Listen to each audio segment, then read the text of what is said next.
morning and welcome back to Battersea Park. I say welcome back because if you've seen one of my more recent videos, you'll know that only 2 weeks ago I ran 50k in the form of 18 laps around this place with 30 other full 50km runners. We had 120 people show up across the day for Omni Performance Run Club. A lot of people running further than they ever have done before. But there was a core group of us, myself included, that ran 50 kilometers in the form of 18 laps. So you'd think I'd be sick of laps, but no, I'm back. And I'm back for convenience more than anything else. I have 4x5 kilometers at 22 minutes per rep today with 1 kilometer float between efforts. To be honest, I don't want to have to carry a trail bag with me. So what I'm going to do is just keep the car keys, my phone and my inhaler in here. I am then going to have this water bottle with electrolytes and carbs in the car, and then I've got some gels in the sort of truck bed back there that I'll bring forwards and just use this as a bit of an aid station, so to speak, for my 1 kilometer float. Not the most complex session in the world, but one I want to make sure that I'm well fueled for and practicing my marathon fueling strategy at this point. Whilst it's a bit monotonous hitting laps, I do find for this style of training where you're just sort of boxing off data and going as you go, I can sometimes really enjoy having a lap format to be able to do it. Other times, I will admit, it can go the other way and be the most monotonous, horrendous thing in the world, but we'll call that mental resilience training or something. So I reckon it's about time we entered sport mode and got warmed up. When I say convenience in the form of lap format as well, any runners will know the morning long run as essential a component as your running trainers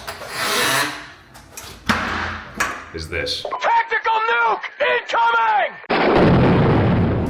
Interesting one to dress for this. I've got a sort of mid layer on at the moment but no gloves, and I think I'm going to need gloves, but then I'm thinking that if I've got gloves on then maybe I might not need the mid layer, but I'm definitely going to start cold and I'm a little bit uncomfortable right now, so I think to, you know, honour a message that I share quite a lot on this channel, I'm going to have to be bold and start cold and go for t-shirt and glove combination. Looks a bit weird, but not as weird as running in circles around a park talking to yourself on a camera for the 57th time in the past couple of weeks is, I guess. Okay, simple but challenging session today. 2k warm up, 4x5 kilometers with 1k float in between, and aiming for all those 5ks to be sort of zone 3, which will be about 22:30 per 5k. Not going to push it beyond that today just because a little bit soon in training prep to be ramping things up that aggressively, as much as the temptation will be there if I'm feeling good. A lot of people doing laps, a lot of people running hard, and about 1,300 people hitting a park run just behind me there, which is always great to see. I love seeing park runs in the UK. Very good way of reaffirming the community value and value beyond performance that goes with running. Not to say that park run performances aren't incredible, but it's a great social event, great way of just pushing yourself a little bit, great way of getting out of the house, and that's value that isn't spoken about enough.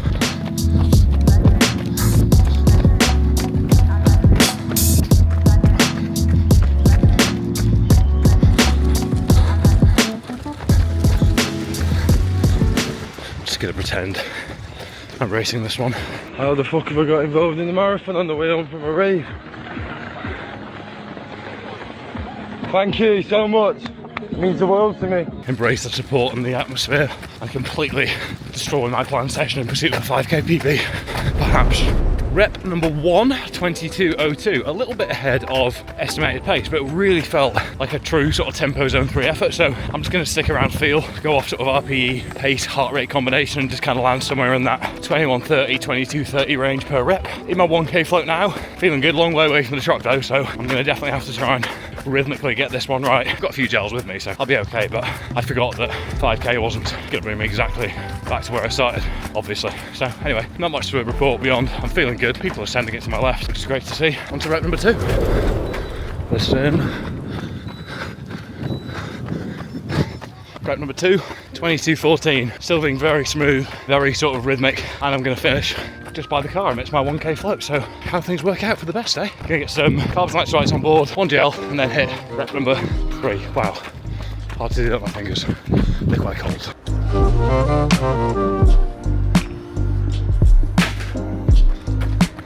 I thought I'd briefly touch on something I was reflecting on with my last marathon prep, and quite a lot going into this one in fact, which is a road marathon versus ultras. Very different, very challenging. I'm going to make a claim, which please agree with or disagree with in the comments down below. I'd say road marathon training is more physically demanding, but ultra training is more mentally demanding. And that comes with different values. It doesn't mean one's inherently better than the other, but it means that there's merit to both. And what I feel is fantastic about the focus and discipline and pacing of marathon prep is that you've got these sessions like today where you've got specific zones to stay in, you've got variable pacing, you've got sessions you wake up for dreading, wondering if your legs are going to feel like lead or whether you're going to be able to manage it. Whereas ultra training, as it sort of peaks, becomes a lot more focused about just finding the time and doing the work and dealing with the monotony and getting used to and comfortable with that just sense of zen and drudgery that you've got to tolerate sometimes. Training sessions in both can be incredibly difficult. I go out on a limb and say that anyone that's very marathon centric would benefit massively from doing an ultra on a trail or something like that as a difference. Anyone that's very ultra trail or ultra centric would benefit massively from doing a fast best effort marathon, as I massively did last year. So just some reflections and thoughts on something I've been thinking about for a while. Do with that as you will.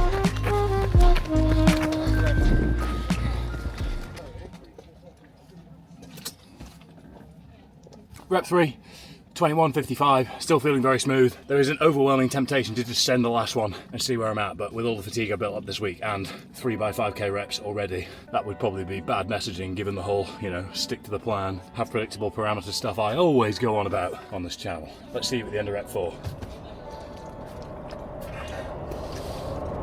Okay, job done, main set on the screen for you just here. Frustratingly, this crashed and restarted itself twice in that last rep, so I actually don't know what rep 4's timings were. I'd guess based on feel and the pacing that I had until it crashed was around the sort of 21.50, 21.55 mark as well. I can probably check in this data afterwards, but it's been crashing a little bit recently, so it might be time for a new one. I'm not going to track my remaining 3k cooldown on this just because I can't be bothered with it crashing and ruining the data file again. So what I'm going to do is just hit one more lap, which is 2.8k. I'm going to get a layer on to do that because the rain has picked up, the temperature has dropped, and the wind has increased. So I'm going to hit a 3k cooldown, grab myself a coffee, maybe a sweet treat, and that'll be session number 1 of the weekend done.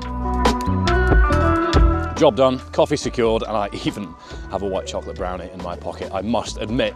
Fantastic Saturday morning, honestly thrilled with how that's feeling at this stage in training prep. Can't remember how many weeks I am out, it's on the screen for you just now, but I'm that many weeks out and really, really pleased with how smooth that's all feeling. Stamina, sustainability the whole way through felt really solid, and cool down felt really smooth, didn't feel like my legs were cooked, so in a good place overall. I think what'll be interesting to see is how I feel with a 10-mile easy run tomorrow. Got a group of people I'm doing that with, and just seeing how heavy my legs feel. They felt pretty battered earlier in the week, just because my lower body training volume has increased a little bit, given that there's a few strongman related goals that I still want to box off before sub-3 marathon attempt. So let's see what happens, but that is Saturday morning. I will see you when I'm dressed rather differently later on. Good evening.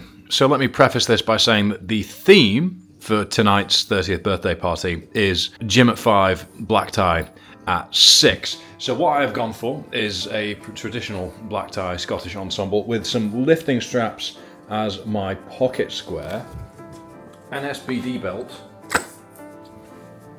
and braces situation on the go here, and some traditional red Addy Powers for good measure. This theme is a fantastic way of just ruining an otherwise quite pleasant black tie outfit, I'd suggest. So you can blame Sam Cornforth for that, who you may recognise from this video. Today we are going to be answering the question of whether or not you can run a marathon without practice. Hello, I'm Sam. Okay, so you gonna have another poo? I'm not actually gonna have a poo. I actually do need a poo.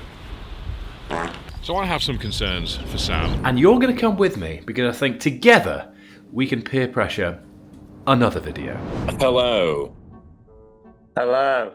Did you enjoy your 30th? I did, thank you. Thank you for coming. I was sad you weren't in a kilt, but I was in tartan trousers. That was pretty close. yeah, close enough. You really enjoyed running a marathon with me for the first time on the channel, didn't you? No, I didn't. I don't think you've actually got a clip, I think, where you say "for now" when I say that's the worst day of my life, and I meant it. I'm not really keen on. Sam, this wasn't a script. This wasn't a script. Just, I was kind of hoping for enthusiasm on this, but maybe we might need to up the like count on this one. But how many likes would it take for you to run your first ultra on the channel, given that the for now has definitely expired, perhaps? I would say 2,000. 1,000, I'd be like, oh, I'd have a look at the map. 1,500, I'd be like, I think at 2,000, I'd just be like, fuck it, let's do it. I think that's a good number. That is a good number. I agree. That is a good number. Interesting. Well, I guess thanks and goodbye. Okay, bye. The terms have been made clear. If you'd like to see Sam and I suffer through another challenging event, albeit an entertaining one, then the ball is in your court, my friends. I've woken up with a little bit of a croaky throat this morning on account of having to shout quite loudly to have conversations with people. It was a very loud event space. I'm conscious I'm getting old as I'm sat here saying this, but not as old as Sam, whose birthday we were celebrating. But I think it's important to flag that, yeah, I am aware that the first step of agedness is complaining about the noise in venues, so having a bit of an existential crisis here. Nonetheless, perhaps something that can be overcome with a 10-mile run with the boys, which I'm about to head off and do in Hyde Park very soon. But before we do that, I thought we would review my Whoop data, as not drinking last night, not drinking until, indefinitely, in fact. So 50% recovery score, a little bit later to bed than usual. Confident if I'd had even 1 or 2 drinks, that would have been in the red. In bed at 11:05, which is not atrociously late, but about an hour past my usual bedtime. 77% sleep performance, but the main thing I'm keeping an eye on is amount of time that I'm sleeping. Aim for minimum of 7 hours. 8 is ideal, but that doesn't happen quite as often as I would like. I really, with Whoop data, try and keep an eye on not stacking 2 negative days back to back, because I know come the 3rd I'll be absolutely cooked and it can take me a few days to recover from. Brain fog, training, everything's just completely all over the place, so I try and not stack negative days on top of one another, and this is a very useful tool to be able to do exactly that. There'll be early mornings, there'll be big training sessions, there'll be travel, there'll be commitments that you can't get away from. That 100%, if we look at Thursday, I was up at 4 in the morning to drive down to London at 5, and I was in the red then. So early night that night to make sure that I didn't then stack another bad recovery, bad sleep like that, because then the compounding downward effect is pretty aggressive, and I've experienced it before. That's how I like to use it. I take my Garmin on and off for activity tracking. I keep this on 24/7, 365,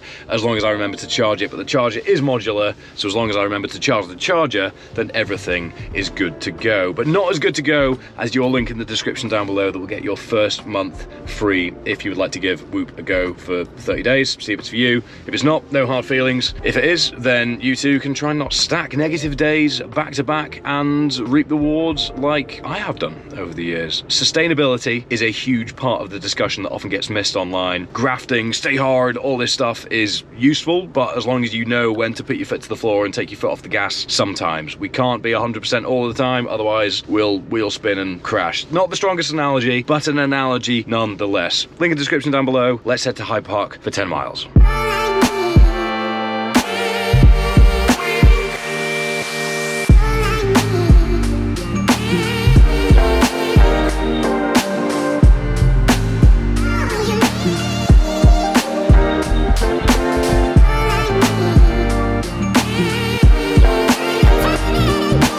Okay, and there we have it, a full weekend of training as I begin to ramp up my prep towards a sub 3 hour marathon on the 25th of May 2025 in Edinburgh. Not that I'm counting down the specific dates, times, hours, minutes, etc. No, definitely not doing that. That is a pretty good example of what my weekend structure is currently looking like in terms of training for the next little while at least. Saturday morning will be sort of volume focused with some zone 3, zone 4 tempo sub-threshold work in amongst a sort of higher volume session, and then Sunday will just be pure zone 2 easy miles for the foreseeable future. The distance and demand of those will start to ramp up as time goes on, but for the time being I'm just working in some harder effort work and sort of marathon pacing work amidst building up mileage. Looking to get my mileage to about the sort of 80 kilometre per week point for the next month or so, and then see where I go from there in terms of how I'm responding and managing it as I sort of try and get a little bit lighter as well. But I will keep you all posted, and you are going to see what that looks like because you are going to hit subscribe and ding that little bell to see all future content at this point. You're also going to hit like whilst you're in the vicinity, and you're also going to drop a comment down below with what you're currently training for, and more importantly, well, not more importantly, in fact, equally importantly, if not less importantly, what you would like to see more of on this channel